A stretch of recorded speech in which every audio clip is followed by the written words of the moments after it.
Welcome to our channel. ఈ మధ్య కాలంలో మనం చూస్తున్నాం లివర్ ప్రాబ్లమ్స్ ఎలా వస్తున్నాయో తెలియదు. బట్ లివర్ డిడాక్ట్ చేసుకోవడానికి ఒక మంచి హోమ్ రెమెడీతో పాటు at the same time liver problems వస్తే ఫస్ట్ కనపడే సిమ్టమ్ ఏంటి, ఈ విషయాలను తెలియడానికి మనతో పాటు ఉన్నారు ఎండి ఆయుర్వేద డాక్టర్ టి మహేష్ బాబు గారు. సో సార్ ద్వారానే ఈ విషయాలను తెలుసుకుందాం. నమస్తే సార్. నమస్తే సార్. లివర్ ప్రాబ్లం వచ్చిందంటే బాడీలో అన్ని ప్రాబ్లమ్స్ స్టార్ట్ అవుతాయి. అవునండి, కరెక్ట్. బట్ ఈ ప్రాబ్లం వచ్చే ముందు మనకి ఎలాంటి లక్షణాలు కనిపిస్తాయి, ఆ సిమ్టమ్స్ ఏంటి? సో డీటాక్స్ చేసుకోవడానికి లివర్ని ఒకవేళ కొంతమంది మంచిగా వేస్తూ ఉంటారు, అలాంటి వాళ్ళకి లివర్ డీటాక్స్ చేసుకోవడానికి ఏమైనా హోమ్ రెమెడీస్ ఉన్నాయా? సో ఫస్ట్ మీరు అన్నట్టు లివర్ కనుక ఎఫెక్ట్ అవ్వడం మొదలెడితే కనుక మనకి బాడీ అనేది వార్నింగ్ ఇస్తుంది డెఫినెట్గా. అండ్ ఇంకొకటి, ఈ రోజుల్లో అందరూ కామన్గా వినే పదం fatty liver. Okay sir. Fatty liver అనేది చిన్న పిల్లల నుంచి ఒక 20 సంవత్సరాల పిల్లల నుంచి ఎవరికి స్కాన్ చేసినా ఈ రోజుల్లో ఫ్యాటీ లివర్ అని వస్తుంది. అయితే అందులో గ్రేడ్ 1, గ్రేడ్ 2, గ్రేడ్ 3, గ్రేడ్ 4 అని ఉంటాయి. ఓకే, గ్రేడ్ 1, గ్రేడ్ 2 అనేది మనకి చాలా కామన్గా కనిపిస్తున్నాయి.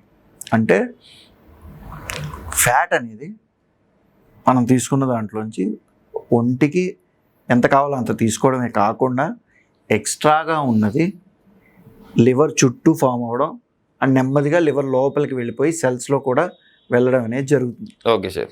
యాక్చువల్లీ లివర్ ఏదైనా కూడా ఒక వేస్ట్ దానికి బాడీకి అవసరమైనది ఇచ్చేసి మిగతా అది స్టోర్ చేస్తుంది కదా సార్. సో అవును, ఏది కావాలి మనకి ఏది వద్దు అనేది అది డిసైడ్ చేయగలదు. అండ్ ఫైనల్గా మెటబాలిజం అంటే ఒకటి వస్తే దాన్ని మన బాడీకి ఏ రూపంలో కావాలి అనేది మార్చుకోగలిగిన కెపాసిటీ గలది లివర్. అలాంటి లివర్కి కూడా ఫ్యాట్ ఎక్కువైపోయి ఎక్కడ పెట్టుకోవాలో కూడా తెలియట్లేదు. అందుకని ఆ లివర్ చుట్టూ కూడా ఫ్యాట్ ఫామ్ అయిపోయి ఇంకా నెగ్లెక్ట్ చేస్తే ఏమవుతుంది తెలుసా, లివర్ సెల్స్ చుట్టూ కూడా ఫ్యాట్ వచ్చేసి లివర్ సెల్ లోపు కూడా అంటే హెపటోసైట్స్ అని ఉంటాయి లివర్ సెల్స్, అవి కూడా కంప్లీట్ ఫ్యాట్ మయం అయిపోతున్నాయి. అంటే మనం ఆ అంత రేంజ్లో ఫ్యాట్ అనేది కన్సంప్షన్ చేస్తున్నాం. ఓకే, మనం తీసుకున్న ఫుడ్ వల్లనే ఇదంతా అవుతుంది. ఖచ్చితంగా. సో ఎలాంటి ఫుడ్లు తీసుకుంటున్న వల్ల మనకు ఫ్యాట్ లివర్ కానీ ఈ ఫ్యాట్ లివర్ ప్రాబ్లమ్స్ కానీ వస్తాయి చెప్తాను. ఫస్ట్ ఇప్పుడు మీరు ఇందాక అడిగినట్టు అసలు లివర్ ప్రాబ్లం ఉందనేది ఎలా తెలుస్తుందంటే సింపుల్గా మీరు అసలు ఆకలి లేకపోవడం దగ్గర నుంచి మొదలవుతుంది. అంటే ఇప్పుడు ఒక్కొక్కళ్ళకి ఒక్కొక్కలా బయటపడుతూ ఉంటుంది. అది ఏజ్ వల్ల కావచ్చు, జాబ్ వల్ల కావచ్చు, మగ ఆడ తేడా కావచ్చు, ఏదైనా తీసుకోండి. ఇప్పుడు కొంతమందిలో చాలా రోజుల నుంచి ఆకలి ఉండదు. ఓకే, బట్ వాళ్ళు ఏదో తింటున్నాను, పొద్దున్న టిఫిన్ తింటున్నా, ఉద్యోగానికి వెళ్తున్నా అలా కానిస్తారు. కొంతమందికి కాన్స్టిపేషన్ ప్రాబ్లమ్స్, కొంతమందికి అసలు ఇన్సులిన్ రెసిస్టెన్స్ అనేది వస్తుంది. ఓకే, అంటే నెక్స్ట్ డయాబెటీస్ అనమాట. ఓకే. సో ఇన్సులిన్ రెసిస్టెన్స్ అనేది కూడా ఏంటంటే ఆ ఇన్సులిన్ ఉంటుంది బాడీలో, బట్ దాన్ని బాడీ యూజ్ చేసుకోలేకపోతుంది. ఇది కూడా లివర్ ఎఫెక్ట్ అయితే వస్తుంది ఖచ్చితంగా. అంటే అందరూ ఏమనుకుంటారంటే లైక్ ఇన్సులిన్ అంటే ప్యాంక్రియాస్ నుంచి వస్తుంది అని అంటారు, కానీ ప్యాంక్రియాస్ అలా స్ట్రెస్లోకి వెళ్ళి ఇన్సులిన్ ఎఫెక్ట్ చేయడానికి లివర్ కూడా ఒక ప్రాబ్లం. ఓకే, ఒకటి. నెక్స్ట్ ఇంకొకటి మంచిగా ఫస్ట్ లక్షణం ఈజీగా ఎక్కువ మందిలో చూసేది ఏంటంటే దురదలు వస్తాయండి.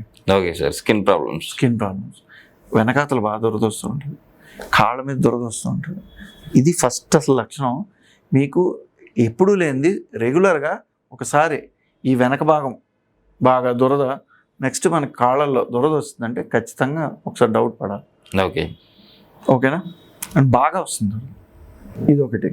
అలా కాకుండా ఈ మెడ ఇక్కడ నల్లగా అవుతుంది, అది కూడా వస్తుంది. ఇంకొకటి ఇంకా కొంతమంది ఇంకా ఒక స్టేజ్ దాటిన వాళ్ళకి వామిటింగ్స్ అవ్వడం అలాగా ఉంటాయిలేండి. Okay sir. బట్ ఫస్ట్ మనం గుర్తించగలిగినవి అయితే ఫస్ట్ లైక్ చాలా రోజుల నుంచి ఆకలి లేకుండా అసలు ఏమీ అరగదు, ఫుడ్ వామిటింగ్ సెన్సేషన్ ఉంటుంది, మోషన్ అవ్వదు, స్కిన్ ప్రాబ్లం, ఫస్ట్ ఇవైతే. ఇంకా తర్వాత మీకు కామెర్లు తెలిసి ఉంటుంది కదా, ఇంకా పచ్చగా మారడం, అది ఒక రకం. బట్ ఫస్ట్ ఏంటంటే ఈ ఫ్యాటీ ఈ లివర్ ప్రాబ్లమ్స్ అనేవి ఎక్కువ వస్తున్నాయి కాబట్టి అందులో ఇప్పుడు యాక్చువల్గా మీరు అన్న క్వశ్చన్ కూడా ఇందాక ఎక్కువ మందు తాగేవారు ఉంటారు, ఆల్కహాలిక్స్ అన్నాడు. సో ఆల్కహాలిక్ లివర్ డిసీజ్ అనేది ఒకటి fatty liver. Okay. Non alcoholic fatty liver ఈ రోజుల్లో నిజం చెప్పాలంటే ఆల్కహాలిక్ ఫ్యాటీ లివర్ కన్నా నాన్ ఆల్కహాలిక్ ఫ్యాటీ లివర్ ఎక్కువ అయిపోయింది. Okay sir. ఎందుకు సార్? అదే చెప్తున్నాను కదా, మనందరం డైలీ తినే ఫుడ్ అండ్ వెంటనే ఏమి పని ఉండదు, కూర్చుంటాం, ఓకే, వర్క్ చేస్తాం, మళ్ళా తిన్నాం, అది ఎలాంటి తింటిది. సో ఫుడ్ నో మూమెంట్, అంటే సెడెంటరీ లైఫ్ స్టైల్ చేసి నిద్ర లేకపోవడం, ఓకే సార్. వీటి వల్ల ఏంటంటే బాడీ మీద స్ట్రెస్ పడుతుంది. ఆ స్ట్రెస్ అంతా లివర్ తీసుకుంటుంది. అండ్ ఇంకోటి ఏంటంటే లివర్ అనేది మొత్తం రక్త ప్రసరణ అంతటిని కూడా కంట్రోల్ చేస్తుంది. హార్ట్ ఎలా అయితే పంప్ చేస్తుందో లివరు రక్త ప్రసరణని కంట్రోల్ చేస్తుంది. అంటే రక్త ప్రసరణలో ఏమేమి వెళ్ళాలి ఏమేమి వెళ్ళకూడదు అనేది డిసైడ్ చేస్తుంది. Okay sir. సో దానివల్ల ఏమవుతుందంటే దానికి బర్డెన్ ఎక్కువ పెట్టేస్తున్నాం మనం, కాబట్టి అది కంప్లీట్గా ఒక్కొక్కసారి చేయలేక చేతులు ఎత్తేస్తాం. సో గుర్తుపెట్టుకోండి, ఈ రోజుల్లో మందు తాగి వచ్చే లివర్ డిసీజెస్ కన్నా నాన్ ఆల్కహాలిక్ లివర్ డిసీజెస్ ఎక్కువ. అది ఓన్లీ మన డైట్ అండ్ లైఫ్ స్టైల్ వల్లే వస్తుంది. అర్థమైంది కదా? సో గుర్తుపెట్టుకోవాల్సింది ఏంటంటే లివర్ మనం బర్డెన్ అనేది ఎంత తగ్గిస్తే అంత మంచిది.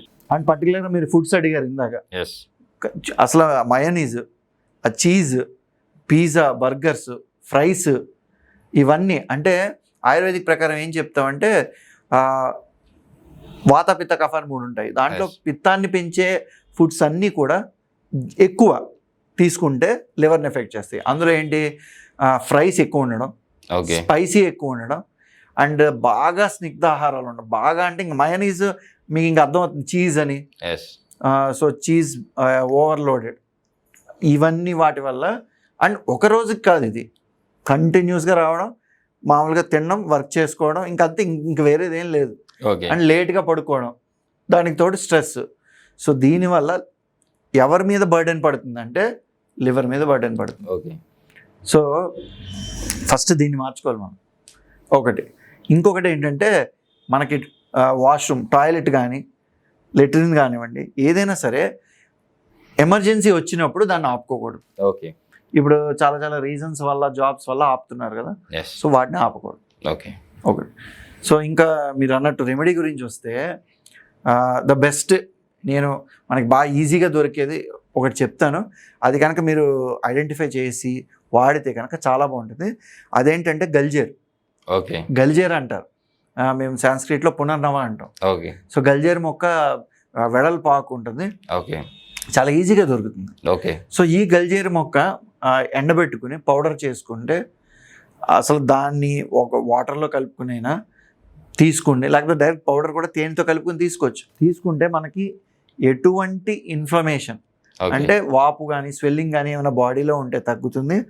అలాగే లివర్ని బాగు చేయడానికి హెల్ప్ అవుతుంది, డీటాక్స్ చేస్తుంది, డెఫినెట్గా డీటాక్స్ చేస్తుంది. అంటే ఇప్పుడు డీటాక్స్ అంటే అందరూ డ్రింకే తాగాలనే అవసరం లేదు. దీన్ని గలిజేరుని అయితే మీరు ఎండబెట్టుకుని పౌడర్ చేసుకుని పెట్టుకోండి, లేదా గలిజేరుతో మీరు వంటకాలన్నీ చేసుకోవచ్చు. ఓకే. ఇంకా బెటర్, పప్పు చేసి గలిజేరు పప్పు చేస్తారు. ఓకే. సో గలిజేరు పప్పు చేయొచ్చు, లేకపోతే వేరే కూరలో గలిజేరు యాడ్ చేయండి. ఓకే. సో అలాగైనా తినొచ్చు. అంటే మీకు నేను ఏదో మెడిసిన్ తీసుకుంటున్నట్టు అది కాకుండా, అది మన చుట్టూ ఉన్నది అది. సో అది మనం ఎలా తీసుకున్నా సరే గల్జేర్ అన్నది లివర్ డీటాక్స్ అనే దానికి ఉంటుంది. ఓకే సార్, డెఫినెట్గా. సార్ ఇంకొక డౌట్ సార్, యాక్చువల్లీ మనకి ఏదైనా హెల్త్ ప్రాబ్లమ్స్ వస్తే ఫస్ట్ ఒక డాక్టర్ దగ్గరికి మనం వెళ్తాం, వెళ్ళినప్పుడు యాంటీబయాటిక్స్ రాస్తారు, at the same time paracetamol కానీ యాంటీబయాటిక్స్ కానీ రాస్తారు. సో అది మనం వేసుకుంటాం. సో మనకి ఏమన్నా తర్వాత మళ్ళీ ప్రాబ్లం వచ్చినప్పుడు డాక్టర్ దగ్గరికి వెళ్ళకుండా, సో అంతకుముందు మనకి ఇవే ఇచ్చారు కదా, ఇవే వాడదామని చెప్పేసి వాడుతూ ఉంటారు యాంటీబయాటిక్స్. ఈ యాంటీబయాటిక్స్ వల్ల కూడా లివర్ డిసీజ్లు వస్తున్నాయని చెప్పేసి నేను విన్నా, ఎంతవరకు కరెక్ట్? ఇప్పుడు యాంటీబయాటిక్ అనే కాదండి, ఇప్పుడు సింపుల్గా మీరు యాంటీబయాటిక్ వెళ్ళే ముందు మనం పారాసిటమాల్ గురించి మాట్లాడుకున్నాం. పారాసిటమాల్ బేసిక్గా హెపటోటాక్సిక్, అంటే లివర్కి, కానీ ఎంత మోతాదు అనేది ఇంపార్టెంట్. ఇప్పుడు కోవిడ్ వచ్చినప్పుడు పారాసిటమాల్ కన్సంప్షన్ అనేది చాలా పెరిగింది. సో డెఫినెట్గా దానివల్ల కూడా లివర్ ఎఫెక్ట్ అనేది ఉంటుంది. అది కాకుండా నేను ఇందాక మీకు మాట చెప్తాను, ఏమని అంటే మనం ఈ చేసిన పనులన్నీ లివర్కి బర్డెన్ చేస్తున్నాయి. అలాగే మెడిసిన్స్ కూడా ఎక్కువ వేస్తే, అది యాంటీబయాటిక్ అయినా కానివ్వండి, వేరేది ఏదైనా కానివ్వండి, బర్డెన్ ఎవరికి? లివర్కి బర్డెన్. సో అందుకే నేనేం చెప్పాను, లివరు రక్త ప్రసరణలో బాడీకి అందజేసే టైంలో ఈ రక్తంలో ఇది వెళ్ళాలి అని డిసైడ్ చేసేది లివర్. ఓకే. సో ఇప్పుడు మనకి మందులు పని చేయాలంటే మనకు ఒక బ్రెయిన్, అది బ్రెయిన్ కింద ఉన్న బ్రెయిన్, అది పైన ఇక్కడ ఉంటే ఇంకోటి లివరే. Okay sir. అండ్ ఇంకొకటి, లివరు చాలా బరువు ఉన్న ఆర్గాను, పెద్ద ఆర్గాను, అండ్ దానికి రీజనరేట్ చేసుకునే కెపాసిటీ కూడా ఉంది లివర్కి. ఓకే. అలాంటి లివర్ని కూడా మనం పాడు చేస్తున్నాం. సో నేను ఇందాక చెప్పినట్టు ఏంటంటే నేను ఇందాక ఓకే మీకు చెప్పినట్టు ఫుడ్తో ఓవర్లోడ్ చేస్తున్నాం, ఎస్ ఇంకోటి మనం చేసే పనులతో ఓవర్లోడ్ చేస్తున్నాం, ఎస్ నిద్ర వల్ల కానీ ఇవి అవి ఆపుకుని అర్జెన్సీ ఉన్నప్పుడు వెళ్ళకపోవడం కానీ అది కూడా ఆపుతున్నాం, ఇంకోటి మెడిసిన్స్ ఎక్కువ వాడి ఓవర్లోడ్ చేస్తాం. Okay sir. సో మీరు అడిగిన క్వశ్చన్కి ఆన్సర్ దొరికింది కదా. Yes sir, correct.